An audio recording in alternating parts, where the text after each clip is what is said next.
सहजो नौबत श्वास की, बाजे है दिन रैन। और मूर्ख सोए है महा, चेतन को नहीं चैन। तो सहजो बाई जी कहती हैं कि इस श्वास का नगाड़ा नौबत दिन रात बज रहा है। जो मूर्ख है, जिसके समझ में नहीं आया, वो सो रहा है। और जो सचमुच में सचेत है,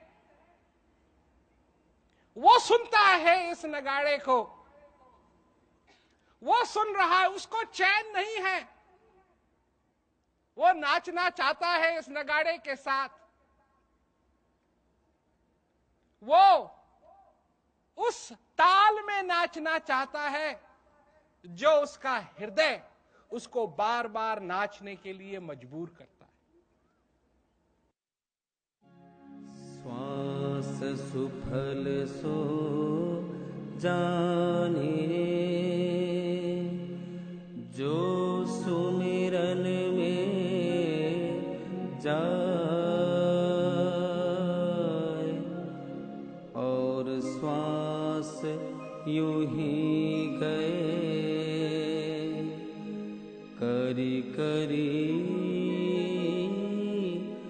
बहुत उपाय,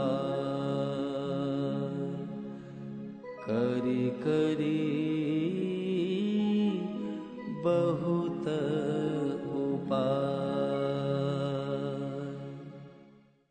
आप नदी को देखते हो, नदी को देखते हो तो आप देखते हो कि कितनी बड़ी नदी है, कितना पानी बह रहा है।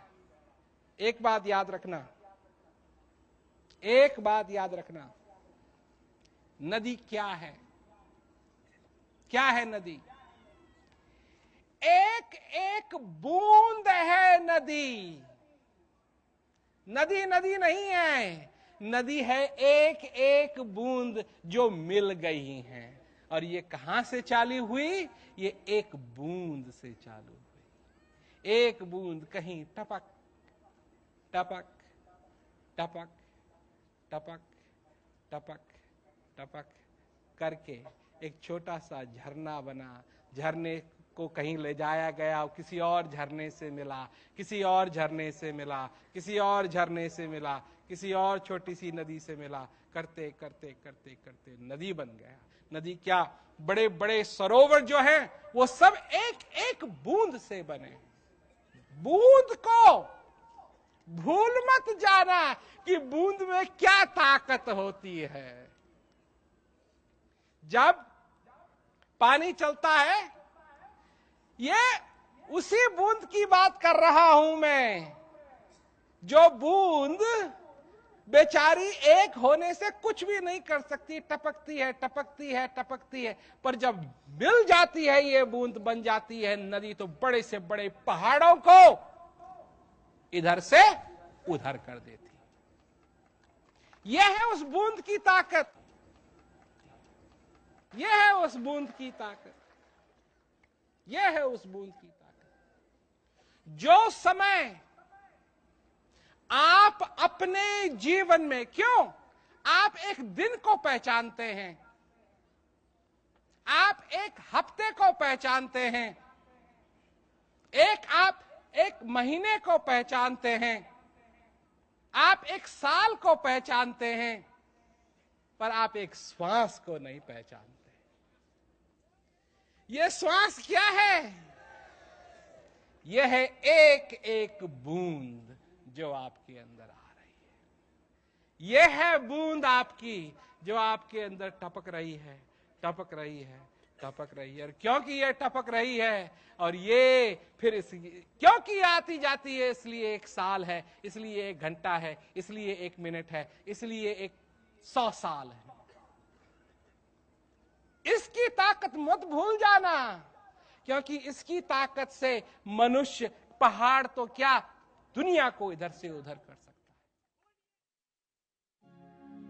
श्वास श्वास सुमिरन करो,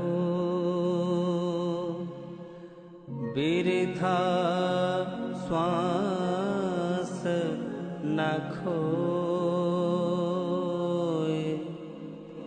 क्या जाने इस श्वास का आवन होए न होए, आवन होए न होए।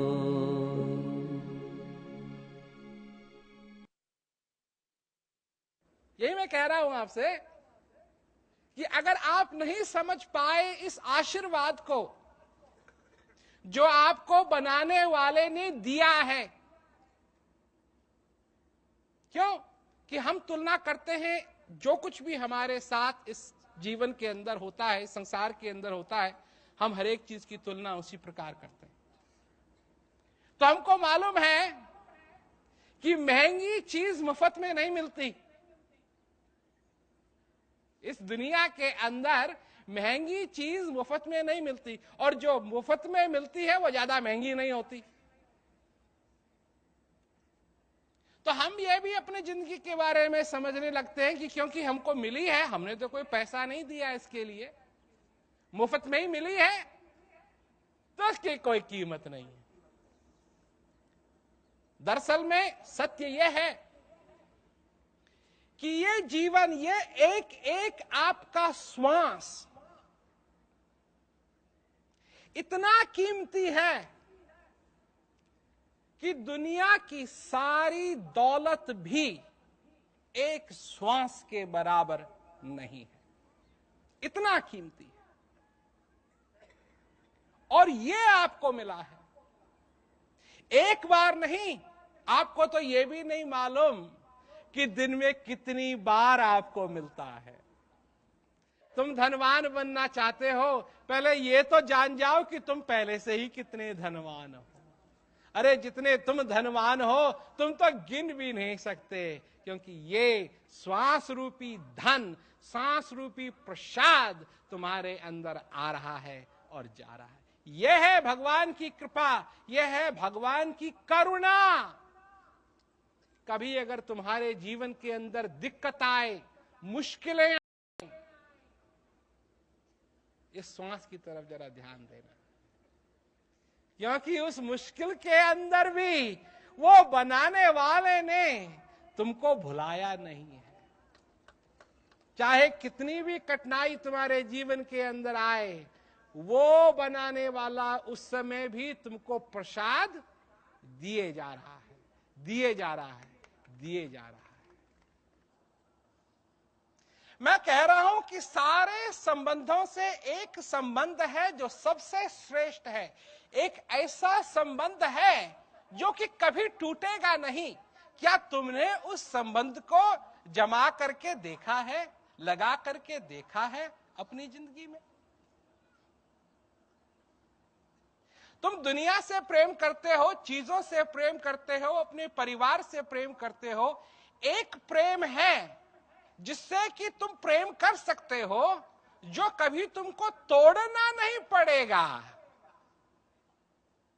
क्या वो भी अपने जीवन में ऐसा प्रेम करना सीखा है? अगर प्रेम करना है तो ऐसा प्रेम करके देखो जो सच्चा प्रेम हो। और किससे? उससे जो तुम्हारे हृदय के अंदर विराजमान, उससे प्रेम करना सीखो। इस श्वास से प्रेम करना सीखो।